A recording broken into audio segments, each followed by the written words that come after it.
What did you say? You get it what? I said by the time we turn the camera on, we'll start having trouble and I'll have to start She's so dirty. getting bleeped. Dirty, dirty dog. Yep. Dirty dog. Tilly, did you roll in the dirt? Did you? Yes, that's my favorite. Did you roll in the dirt in the barn? Why?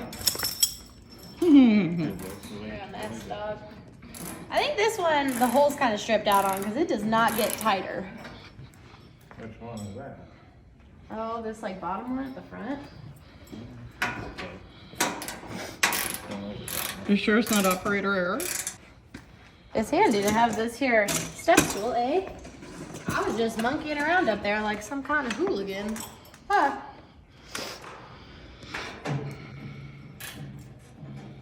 Oh, this little curvy. On this, we replaced this ball joint or tie rod end type thing on the end of this cylinder that we rebuilt because it was loose. As you can see, it was moving around. We rebuilt the cylinder as well, and we put new trunnion bushings in here and here, and then there's trunnions, they call them, that go inside of those bushings there that these bolts thread into, and that gives the cylinder a place to pivot in here as it goes back and forth. Those were all loose, making the front end flop. It was all, you know, wore out down in there, so we did that. It took, you know, to put that in there, you gotta hold all these trunnions and the bushings and everything and try to get that all put together and pushed inside of this horseshoe here. So it takes one hand to hold the trunnions and one hand to start a bolt and one hand to tap this in with a rubber hammer because it's pretty stiff, and another hand to hold the dog. And so it takes about, I don't know, 4 to 5, maybe 6 hands to get that in there. So I didn't tape all that while I was doing it. But anyway, we renewed everything in here. The cylinder's rebuilt, the ends rebuilt, new hoses go into the cylinder. So this over in here is a bushing. There's bushings in this pin, but that wasn't very loose. It seemed to be all right, so we didn't mess with that.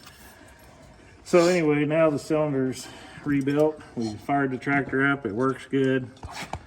The dog has grease on her now. And so that's what we did. Hopefully that'll all work now. I think it will. We fired it up. It doesn't leak. I moved it back. I turned the wheel both ways, back and forth. Got the fluid air out of the cylinder and out of the system, and so it all works and there's no leaks. So we got the hood on it, the exhaust on it. We're gonna move it out of the shed here now so we can try to get the bench moved. The way this steering system works is this cylinder is hooked solid to this yoke in here, or this horseshoe I call it, and the horseshoe is hooked to the tie rod ends. The other end of the cylinder is hooked solid to the axle with that ball joint that we replaced. So when you turn the steering wheel, it directs oil to one side or the other of this cylinder, whichever way you turn the wheel, which makes the cylinder move one way or the other, which basically moves this horseshoe back and forth and moves the tie rod so that your wheels turn. Hence power steering. Hence power steering. It's called, what they call it, hydrostatic steering, because there's no direct mechanical connection between your steering wheel and your front end. It's all hydraulic. It's 100% hydraulic. So you don't want leaks in your steering system. You don't want anything blowing up down here, or you might go off the road, or off the road, or off wherever, off into the who knows where.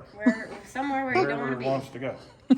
So that's why we rebuilt that, for safety and for keep it from leaking oil all over everywhere.